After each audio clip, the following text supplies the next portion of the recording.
Lepas tu lama-lama nanti jadi sebulan tak belajar. Lepas tu lama-lama tinggal terus. Sebab bahasa ni sama je macam kemahiran lain. Bila kita lama tinggal dia akan hilang sikit-sikit lah daripada diri kita. Maksudnya dari pemikiran kita.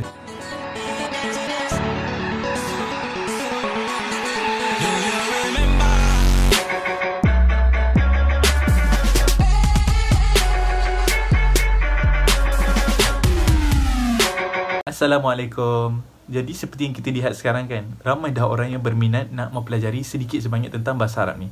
Dan sebenarnya banyak dah syarikat atau pertubuhan yang mempunyai high demand terhadap orang yang belajar bahasa Arab ni. Lebih-lebih lagi Arabic speakers yang fluent lah dalam pertuturan. Jadi pada hari ini saya nak kongsikan 4 tips dalam kita mempelajari bahasa Arab.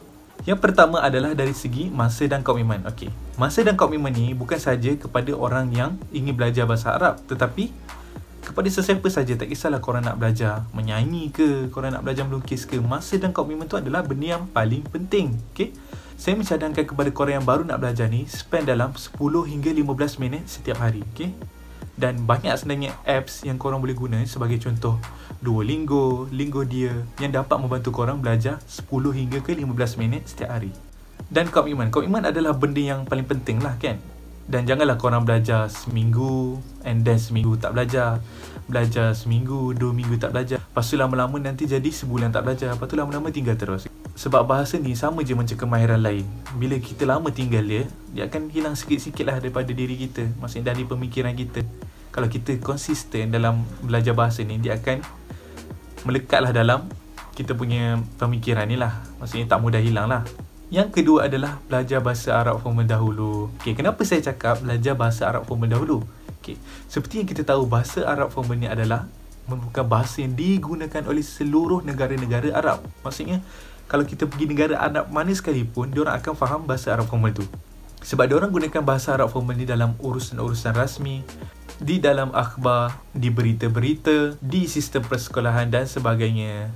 Tapi kalau kita belajar bahasa Arab dialek sahaja, tanpa kita belajar bahasa Arab formal, ia akan jadi susah lah untuk difahami. Okay?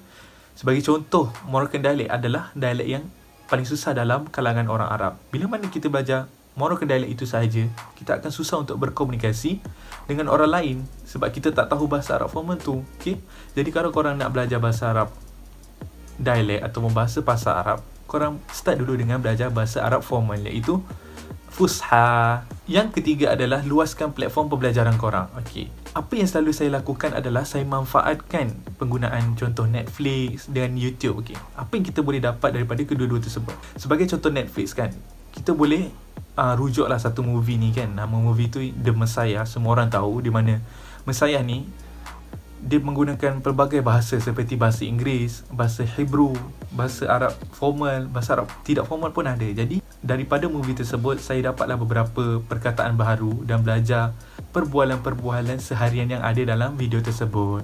Okay, kalau YouTube pula kan, memang semua orang suka tengok YouTube. Jadi apa yang korang boleh buat dengan YouTube tu, kalau korang tak nak tengok cerita Arab ke, kalau korang tak nak tengok pembelajaran bahasa Arab, at least korang tengoklah kartun yang korang minat.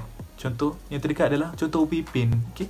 Upipin ada juga versi bahasa Arab dia. Jadi apa yang selalu saya lakukan kat video tu, saya akan tengok, saya akan cuba untuk memahami, cuba untuk menterjemah dan cuba untuk mengingat penggunaan-penggunaan yang digunakan dalam kehidupan seharian dia. Okay, yang terakhir adalah buat nota ataupun jot down your note. Okay, benda yang ketiga-tiga tadi tidak akan berkesan kalau yang keempat ni tak ada. Okay?